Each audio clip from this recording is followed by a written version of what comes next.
Hi guys, তোমরা কেমন আছো? আজকে আমি তোমাদের সাথে চলে এসেছি আমার নতুন ভিডিও নিয়ে। তোমরা দেখতে পাচ্ছ চারা বেরিয়েছে।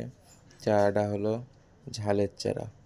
আমি কাল সন্ধেবেলা বোর্ড আগলা করে দিয়েছিলাম এবং সকালবেলা পানি দিচ্ছি।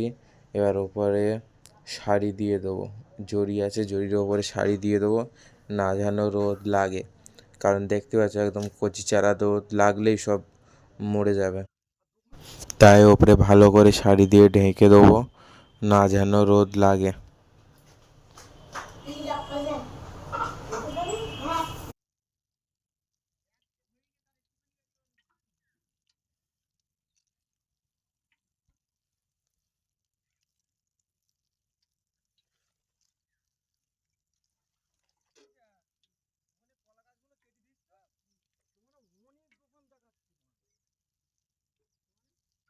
সামনের ঘরে যে কলা গাছগুলো